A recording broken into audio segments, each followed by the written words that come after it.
Mamata Banerjee street fighter, एक ऐसी महिला जो जब से राजनीति में है, सामने जो हो उसको धूल चटाने के लिए वो काफी है।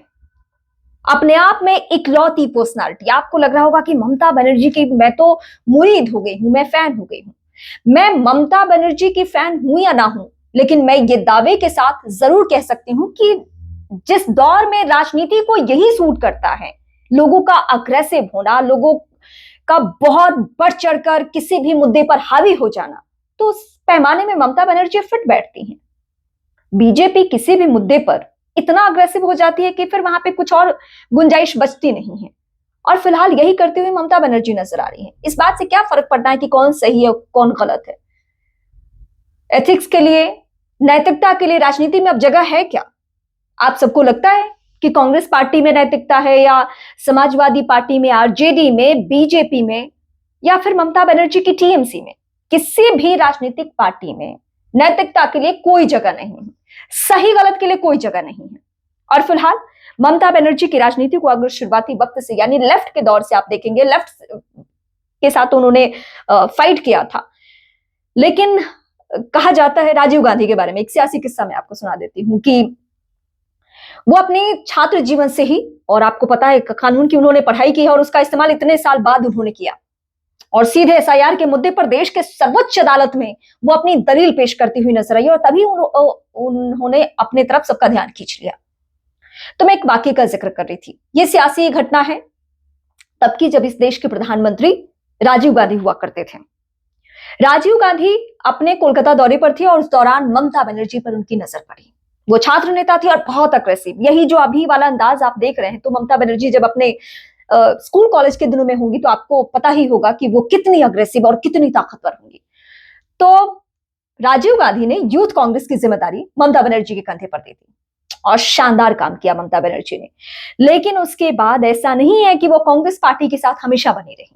जब जब उन्हें लगा कि उनका किसी पार्टी से विचार नहीं मेल खा रहा है, या किसी स्ट्रैटेजी पे वो अलग राय रखती हैं और वो पार्टी अलग राय, तो उन्होंने दरकिनार कर दिया उस पार्टी को।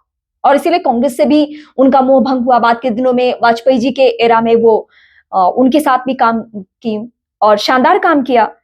लेकिन स्ट्रीट पॉलिटिक्स, सत्ता में आने के बावजूद, इस देश में केंद्र में मंत्री रहने के बावजूद, 3-3 दफे सीएम रहने के बावजूद, कभी भी उन्होंने सड़क का साथ नहीं छोड़ा।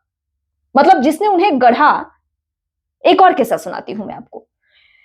लेफ्ट की सरकार थी पश्चिम बंगाल में, और एक महिला के साथ कुछ घटना हो गई थी, हैवानियत हुई थी इस महिला के साथ, और उस घटना को लेकर ममता बनर्जी सीएम दफ्तर गई मुलाकात करने के लिए सीएम से।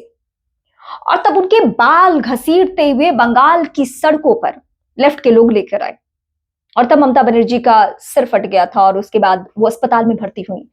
अस्पताल में भर्ती होने के बाद कई दिन तक इलाज चलते रहा। लोगों को लगा कि अब ममता बनर्जी का वो अंदाज नहीं देखने को मिलेगा, अब वो उस तरीके से खुलकर सामने नहीं आई। लेकिन ममता बनर्जी, जो उनकी पार्टी के लोग कहते हैं कि शेरनी के तौर पर आई, और ऐसे लौटी कि वाकई वो काली की धरती से हैं। और फिर तो उन्होंने ठान लिया कि 34 साल के वाम शासन को वो खत्म करेंगी, और 2011 में उन्होंने वो जीत हासिल भी की। लेकिन उससे पहले जितने भी आप प्रकरण उठाकर देखेंगे, सिंगूर का मामला हो, सब जगह पे वो सड़कों पर ही नजर आती रही। अभी मैं इससे पहले वाले चुनाव का एक और वाकया आपको दिखा देती हूँ।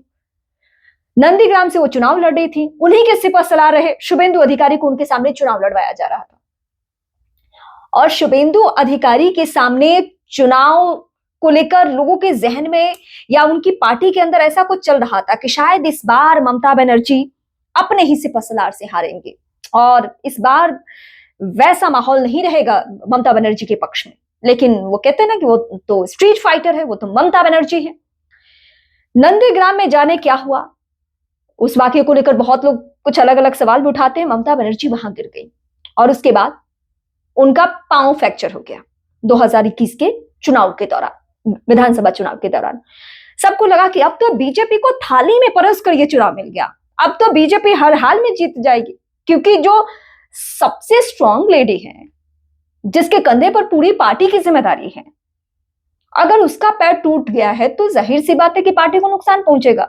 लेकिन कमाल की बात देखिए, ममता बनर्जी अगले दिन से चुनाव प्रचार के लिए निकलती है व्हील चेयर पे, और पूरे चुनावों के दौरान वो व्हील चेयर से ही चुनाव प्रचार करती हुई नजर आई। और चुनाव परिणाम अगर आप आंकड़ा उठा के देखेंगे 2011 से लेकर 2021 तक का, तो हर चुनाव में उन्होंने बढ़त हासिल की है, हर चुनाव में उनकी सीटों की संख्या बढ़ जाती है। ये मतलब जिस तरीके से भी वो करें, हालांकि ऐसा नहीं है कि बंगाल के लोग उनको लेकर सवाल नहीं उठाते हैं। पश्चिम बंगाल का हर वोटर उनका फैन है या उनको दीदी बोलता है, तो उसका मतलब ये नहीं कि उन्हें पसंद भी करता है। उनके लिए सवाल भी बहुत सारे हैं। उनके ऊपर आरोप लगता है कि ममता बनर्जी तुष्टीकरण की राजनीति करती हैं, वो हिंदुओं से ज्यादा मुस्लिमों को बढ़ावा देती है। जब ये आरोप ममता बनर्जी पर लगा, तो बीते यानी 2021 के चुनाव में ममता बनर्जी के कार्यक्रम चुनावी सभा के दौरान एक मंच पर हर धर्म के शख्स नजर आते थे। वो वहां पे मौलवी को लेके जाती थी, वो साधु संत समाज के, वो जैन समाज के लोगों को लेके जाती थी, वो बुद्ध समाज के लोगों को लेके जाती थी। और ये सारे धर्मगुरु उनके चुनावी मंच पर होते थे और वो चंडी पाठ करती थी। तो ये है ममता बनर्जी, जिन्हें स्ट्रीट फाइटर ऐसे नहीं कहा जाता है। और अब देखिए दिल्ली में एसआईआर के मुद्दे पर राहुल गांधी बहुत अग्रेसिव हुए, लेकिन जब बिहार चुनाव में बहुत फायदा नहीं पहुंचा, तो एक खानापूर्ति के नाम पर उन्होंने दिल्ली के रामलीला मैदान में एक आंदोलन कर दिया।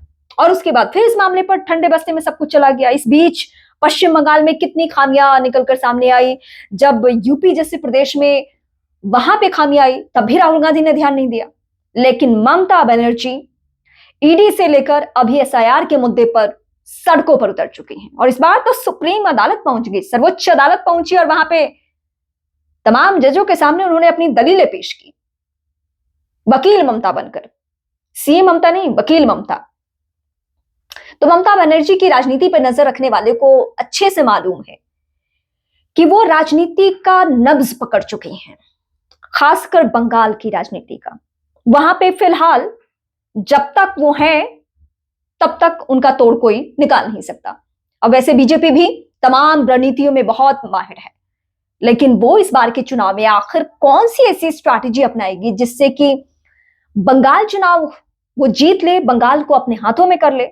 वैसे अभी के सिचुएशन के आधार पर मैं आपके सामने दावे के साथ कह सकती हूं कि ममता बनर्जी कहीं भी कमजोर पड़ती हुई नहीं नजर आ रही है। हाँ, लेकिन सामने प्रतिद्वंदी भी कोई और नहीं बल्कि बीजेपी जैसी ताकतवर पार्टी है, जिसके पास न पैसों की कमी है, न चेहरों की कमी है। अभी बिहार चुनाव का एग्जाम्पल उठाइए, जहां एक से एक चेहरे को उतार दिया गया था। अब ऐसी पार्टी से ममता बनर्जी को चुनाव लड़ना है, और इसीलिए उनके सारे जो स्टेटमेंट्स है या फिर जो उनके मूव्स है, उस पर हम सब ध्यान दे रहे हैं कि आखिर ममता का अगला स्टेप क्या होने जा रहा है। सीएम ममता बनर्जी के दिल्ली आवास पर जब पुलिस की संख्या सैकड़ों में दिखी, तो वो निकल गई बाहर। उन्होंने पूछना शुरू किया, भाई क्यों, आप यहाँ पे क्यों हैं? दिल्ली पुलिस पीछे हटने लगी। ये है ममता बनर्जी का कद, और ये है तेवर, और ये है वो स्ट्रीट फाइटर। तो चलिए चुनाव का इंतजार करते हैं कि ममता बनर्जी इस बार इस बार के चुनाव में वो किस अंदाज में नजर आती हैं, क्या कुछ नया करती हैं, इस बार क्या कमाल ढाती हैं, क्योंकि वो स्ट्रीट फाइटर है। इंतजार कीजिए पश्चिम बंगाल के उन चुनावों का जिसमें बीजेपी का एक अलग रंग देखने को मिलेगा, और ममता बनर्जी का भी से, हालांकि वो ईडी से लेकर एसआईआर के मुद्दे पर उन्होंने दिखाना शुरू कर दिया है अपना तेवर। सीधे कहती हैं कि चुनाव आयोग बीजेपी का दलाल है। जैसे शब्दों का मैं इस्तेमाल नहीं करती हूं, लेकिन ममता बनर्जी का स्टेटमेंट है तो जाहिर सी बात है मुझे बोलना होगा। फिलहाल आप मेरे चैनल को यानी रीमा प्रसाद चैनल को जरूर सब्सक्राइब करें, और अगर आप मुझे किसी और सोशल मीडिया प्लेटफॉर्म पे देख रहे हैं तो आप मुझे फॉलो कर सकते हैं, यानी फेसबुक, इंस्टा, ट्विटर।